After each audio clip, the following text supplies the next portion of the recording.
This race was so crazy. Going straight on! It changed the world of motorsport forever. From intense crashes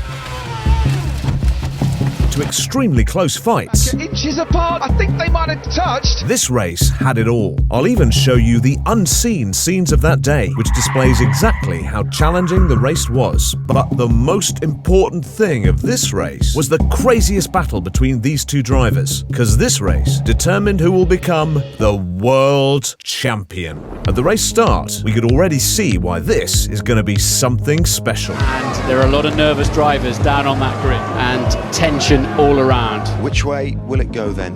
And so when the race finally started, literally on lap 1, everything changed. Off the track. And was that... Sebastian Vettel in the middle of the track! So in just a couple of seconds, the championship favourite Sebastian Vettel went from solid P4 to P22, which meant he's now last on the grid. P4 would have been enough to win the championship for Vettel, but obviously now his race had become much more difficult. To be perfectly honest, after the first lap, I thought it's probably all over, said Red Bull's Adrian Newey. If you don't know who Adrian Newey is, let's just say he's the real legend behind Red Bull. But now, to add more difficulty to Vettel's race, Fernando Alonso, his main contender for the championship, was also making some big moves. He started P7 in his Ferrari, but then overtook for P5, while Vettel had gone down to last position. But turns out Alonso was just starting, because by the end of lap 1, he even pulled off a move which I think is the best move of his career. And he might be about to make a move, and here goes Fernando Alonso down the inside! Very much getting himself into the position he needs to be in. Alonso has put himself up into the podium positions! So even though Vettel came to this last race with a 13-point lead from Alonso, turns out it still wasn't enough due to their current positions in the race. Alonso P3 and Vettel P22, thus giving a huge advantage to Alonso. But just when everything was going well, suddenly... And he's gone straight on! Alonso's gone straight on! Now luckily it didn't cause any big damage to his race, as he still managed to hold up the drivers behind him. But guys, it turns out Alonso's moment was nothing, because literally a lap later, when Grosjean was driving his Lotus, suddenly... Gap then back to Hulkenberg. Who's that gone? Big crash! Grosjean is out of the race. Fortunately, nothing happened to him, but it did bring out yellow flags, which meant no overtaking can take place till the track gets cleared, which obviously goes for both Alonso and Vettel as well. Speaking of Vettel, remember his position? P22 at the end of lap 1? Yeah, so by lap 8... And Vettel then has gone over the line in 8th place. Vettel up to P8. Yep, 14 positions gained in just 7 laps. Told you he was doing something phenomenal. But guys, the championship fight was still far from over, because in order for Vettel to win, he needs to be at least P10 or better if Alonso finishes 3rd. So obviously, Vettel's in a good position, but it wasn't that simple. He still had work to do. Since a lot of laps were left to be completed, Alonso was pushing as well, but couldn't do much to his 4th position. There comes Fernando Alonso. He's getting falling further and further behind. But out of those frontrunners, one car was doing something unusual, something F1 had never seen before.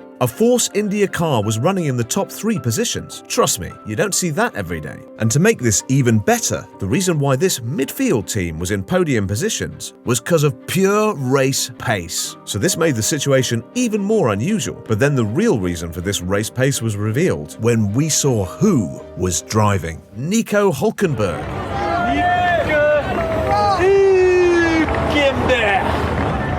The guy who won the F2 series as a rookie, Nico Hulkenberg has been considered as an unbelievable talent. He even won the 24-hour Le Mans while still competing in Formula 1 that year. Now that's impressive. But still, there was a problem. Even though Nico has been in F1 since 2009, he's still yet to win a race. Forget winning a race, he hasn't ever even finished on the podium. So after nearly 4 years, when he finally got the chance to make it happen, clearly everybody wanted the same. Nico Hulkenberg catching him. He's quick in a straight line, so is the McLaren Tunics. Much better drive coming off turn 3, much better traction. So obviously, this situation would have been great enough for both Nick and Force India. But wait, turns out it became even better, because when Nick got close to the much faster McLaren, he did the impossible. There, and that's put Hulkenberg onto him. Might well be an easy pass down the outside. Hulkenberg takes the lead. Unbelievable. So for the first time ever, both Force India and Hulkenberg took the lead. But while this was happening, Vettel was making some great progress too. He went from P8 to P5 by overtaking Kobayashi. But on the other hand, Alonso couldn't do much, so he was still stuck at P4. Clearly, Alonso was in a bad position, given Vettel already had a championship lead of 13 points before this race even started. But turns out, Alonso's race will be going to get even worse. Because in the next laps, the rain started pouring, which meant less grip for all drivers. But Alonso was the one who almost got affected by it in the worst possible way. So much so that it would have destroyed his entire race. But let him reach that lap, and we'll come back to it. Meanwhile, it turns out Alonso wasn't the only one affected by rain. Our race leader Nico Hülkenberg got affected as he couldn't control his car. Becoming the leader of this race, and I wonder if he's lost the lead, hasn't he? Yes,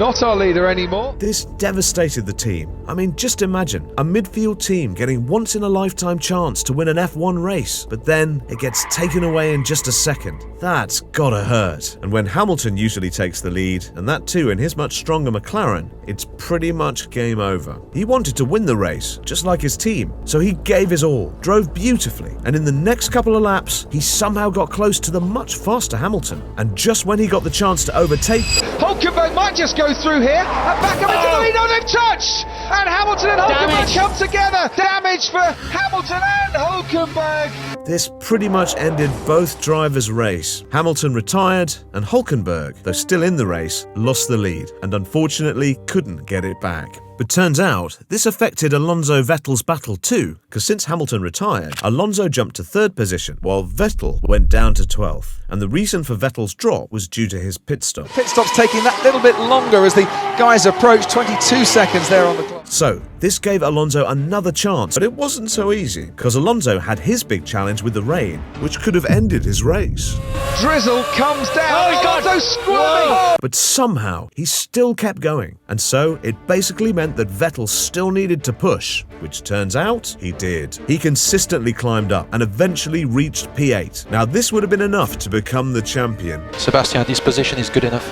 But not so fast, said Alonso, because after a couple laps, he overtook his teammate as well, thus reaching P2. So in the last stretch of the race, in those final laps, Vettel still needed to push, which again, he did. But this time, there was a problem. In front of him was the great Michael Schumacher. A brilliant race for Michael Schumacher. Michael Schumacher gets 7th World Championship. The Rainmaster. Vettel was close to Schumacher, both on and off the track. As a child, obviously, my hero Michael was racing in Formula 1. He was winning in Formula 1 and... He considers the 7-time champ his hero. Vettel and Schumacher were always close. Since the beginning, Schumacher used to see Vettel during his karting days. So all those times made their bond even stronger. But now, in that race moment, they were competitors. Schumacher was racing for Mercedes. In fact, it was his last ever race in Formula 1, as he was retiring after this. So just imagine how much that race would have meant to him. But this time, he was competing with Vettel, whose championship was on the line. So when Vettel finally got close to Schumacher, what did Schumacher decide to do? Surprisingly to all of us, Michael Schumacher waved him through. He doesn't put up any resistance at all. His gift in his last race to his young German friend. I feel that's the only time Michael ever let someone pass without a fight. And so, after such a brutal race, after all the ups and downs, twists and turns, Vettel finally crossed the line as the triple world champion. You're the triple world champion, Sebastian Vettel.